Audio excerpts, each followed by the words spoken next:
I say to a client like that in the sense of we were talking about metrics, and Sure. benchmarks. How do you is there any way to quantitatively measure the ROI of having a diverse workforce? Yeah, there are lots of studies that prove that having a more diverse workforce, the business case has been made many years ago. The very specific point in this case that I'd make is uh, the clients that we're selling into increasingly are more diverse. If you're doing any work with government organizations, Hmm. uh, they're going to want to understand the makeup and composition of your organization. As we think about just the change in demographics and the challenges that almost everybody is having with their workforce, it's Hmm. just smart business to look different places so that you're not one of those organizations that can't find employees to fill critical jobs. Most of the industries that I sit in, we're all challenged, from retail to restaurants, challenged to have an appropriate set of employees, and it's just good business. It's not just that you actually bring up a really good point because I'm thinking again of this client of mine.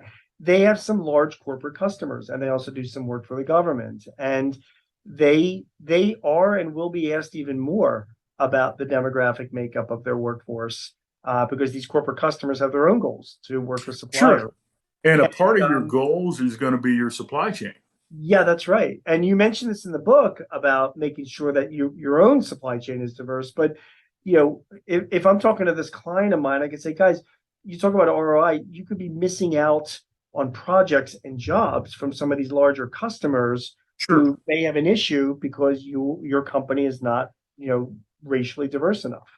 And I think that argument itself could hit very well home for business owners. This is just good business. I Yeah. mean, we live in a pretty diverse country. They're based in New Jersey. Yeah. That's going to be a pretty diverse state. I'd argue it won't be hard to find True. diverse talent in New True. Jersey. True. You are right. All right, a couple more questions for you, and then I'll let you go. This is it's such an enlightening conversation. You near the end of the book, you have a checklist for CEOs, and which is really to me like one of the most important sections of the book. And again, I don't want to give away everything. I want people to buy this book and read it. We go into a Sure. lot more detail of it.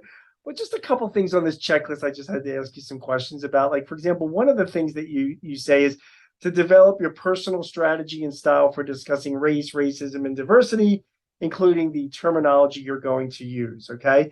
I'm thinking again about this client of mine in New Jersey. I don't think I would want those guys talking about race and racism and diversity in their own personal style, So I guess my question is like, would you recommend hiring a consultant or getting some outside advice to help you formulate what that messaging should be? Yeah, I think the main point that I'd make is um, we've all got to show a little bit of grace around this topic. And I think what you'll find um, in the book is we try to give people just lots of different examples to tackle what is a difficult subject. And the best leaders that I've seen do this work, they try to listen more than they talk. They try to understand other people's stories, but they also share their stories, looking for places where there might be some commonality. And I just think, kind of meeting, especially for the CEOs, this is a place where the CEOs and the key executives won't have all the answers.